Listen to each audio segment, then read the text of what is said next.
సింహరాశి వారికి ఈ వారంలో మొత్తం 4 గ్రహాలు అనుకూలంగా సంచరిస్తున్నాయి. మంచి ఫలితాలను, లాభాలను అందుకుంటారు.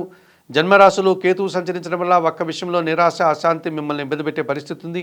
ఆ విషయంలో తగు జాగ్రత్తలు తీసుకొని ప్రవర్తించండి. షష్టమంలో రవి సంచారం వల్ల గట్టి పోటీని ఎదుర్కొని విజయం సాధిస్తారు. రాజకీయ నాయకులకు మంత్రి పదవులు వచ్చే అవకాశం ఉంది. తండ్రి సహకారంతో ఆస్తిపాస్తులు కూడా అందుకుంటారు. షష్టమంలో కుజ సంచారం వల్ల రియల్ ఎస్టేట్ రంగంలో మంచి లాభాలు అందుకుంటారు. కుటుంబం కోసం నూతన వస్తువులు కొనుగోలు చేస్తారు. కొన్ని వివాదాలను కూడా పరిష్కరించుకుంటారు. షష్టములో బుధ సంచారం వల్ల మీ మాటకు విలువ పెరుగుతుంది. స్థిరాస్తుల నుంచి లాభాలు అందుకుంటారు. వ్యాపారాభివృద్ధి, ఆర్థికాభివృద్ధి బాగుంది. లాభములో గురువు సంచరించడం వల్ల ఆలోచనలు కలిసి వస్తుంది. సంతానం విషయంలో శుభవార్తలు అందుకుంటారు.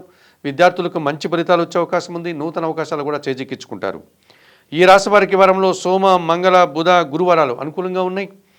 షష్టమంలో శుక్ర సంచారం వల్ల స్త్రీజన సహకార లోపం, స్త్రీలతో మనస్పర్ధలు, వృత్తి ఉద్యోగ వ్యాపారాల్లో నష్టాలు రావడానికి అవకాశం ఉంది. దానాలు ఇచ్చేటువంటి క్రమంలో అలసందలు అనగా బొబ్బర్లను శుక్రవారం రోజు పేదవారికి దానం చేయండి. స్తోత్రపారాయణ విషయంలో మహాలక్ష్మి అష్టకం ప్రతినిత్యం చదువుకోండి. ఆలయ సందర్శన కార్యక్రమంలో భాగంగా సింహరాశి వారు మహాలక్ష్మీదేవిని సందర్శించి నమస్కరించుకోవడం వల్ల మరింతగా మంచి ఫలితాలను అందుకోగలుగుతారు.